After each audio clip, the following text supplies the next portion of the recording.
Hello, this is Francis Christie with the fascinating story of Julian Adams, the Managing Director of Apex Supply Technologies in Europe. Would you like to introduce yourself, please? Yeah, of course. Yeah. I'm Julian Adams. I'm the Managing Director for Apex Supply Chain Technologies here in Worcester. Right. And I gather you've been on quite an exciting journey. Yeah, we have. I think we've been in business now for 5 years, and coming from a start-up in late 2011, from the ground up into a much larger organisation. Right. So how big was the organisation when you started? Well, it's interesting. It wasn't really an organisation. It was it was myself along with a sales director and one other employee. So 3 people kicked it off. Did you have an office? We had no office. It began in my house, and for the first 6 or 8 months we were in a house before we moved into a formal office. And I got my house back. So, right. But no, just 3 people to start with. So how has the Apex Supply business developed? Well, it's interesting. We had 3 parts to our journey when we began.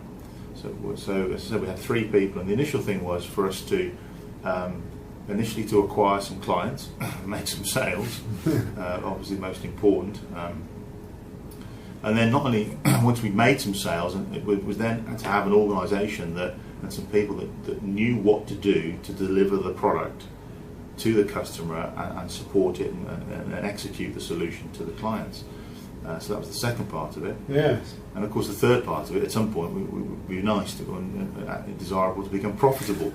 So there were 3 distinct things, and fortunately as a business we were very well funded, and so it was a case of we made some significant investments to acquire the clients, to make ourselves be able to deliver the value, and then obviously to turn profitable. So that's the journey over the last 5 years. Right. And we've been very successful at it. Is it complete yet? No, it's not. There's much more work to do as the operation grows and expands throughout Europe now. So you have obviously looking at the potential of the people. Why have you offered them coaching? Well, it's very interesting that when there were 3 of us, we did everything because there was nobody else to do it. And then slowly, as we add people to it, today we're approaching around 40 people, 40 people in several countries now in Europe. But as soon as you start to grow a business, you start to develop natural departments, finance and operations, and obviously a sales and marketing type of operation. It's very quickly we recognised we needed some people to take some leadership within those areas, and as soon as you've got young people, very very bright, very talented as individuals, that doesn't necessarily mean they're going to be good leaders. So we believe they have the potential to be good leaders and to take the culture of our business, because the business starts to develop a culture then, which is quite interesting. It takes on a life of its own, but we want to develop that culture and those individuals in leading others. So you want to develop their leadership capabilities. What were you expecting would be achieved through coaching? Well, I think the first thing is that with a young team, quite a few of them hadn't really got any experience of leading others, and I think anybody who has to suddenly lead and manage others at first, whether it's just 2 or 3 people, it's never quite what people expect. It's more complex. It takes your professional life into a whole new world, because these people are also still doing a job, and now they have the additional responsibility of managing others. So you're stretching them. We are stretching them, and we know for sure that whilst they'll do their best and they'll do well at that, additional coaching for them was critical, because we need to move the business quickly. We've got quite a few people joining the business on a fairly regular basis, so it's changing, different dynamics. We look at the demographics of the organisation in terms of age, in terms of male and female, You know, all sorts of things have a when you're building a team that effectively has got to learn quickly, accept change, and also deliver value to clients in a fast-paced business. So we recognise that just having two bright people as team leaders, for instance, they're going to need some help. Right. And also sometimes external help and coaching and support is a really nice complement to the coaching that we were doing ourselves. Yes. You know. So you're developing them, but they're also getting support and a stretch from outside the organisation. Yeah, very, very much so. And you know, so we've done coaching, you know, in our finance and administration end of the business. As you can imagine, that's growing very quickly. We've also done coaching, the main chunk of it probably within our operations department. That, you know, when customers start saying yes, we need a whole organisation who knows what to do and knows how to deliver the value, as I've said. But also, as the business grows, you have to overcome challenges that come your way. You know, as much as we've organised ourselves and trained ourselves and, you know, everything else, there are unexpected things that happen with clients and projects, and it's how we position ourselves to deal with that. So those are very grand objectives. Yeah. What has been your experience with the people that have been coached? Well, I think we've seen a tremendous growth in all of the people that have received coaching. It's probably, you know, 3 or 4 people here, maybe a bit more. But we've seen a real level of maturity. We've seen a real level of so now we're developing a leadership team now. Not only have we developed an organisation of people, now we've got, you know, a distinct leadership team that really work together. You know, there are challenges at times, there's some disagreements, but they know how to work together to achieve so I think it's them working as a team and also being able to overcome challenges and remain calm at times when things have seemed, you know, how are we going to do this.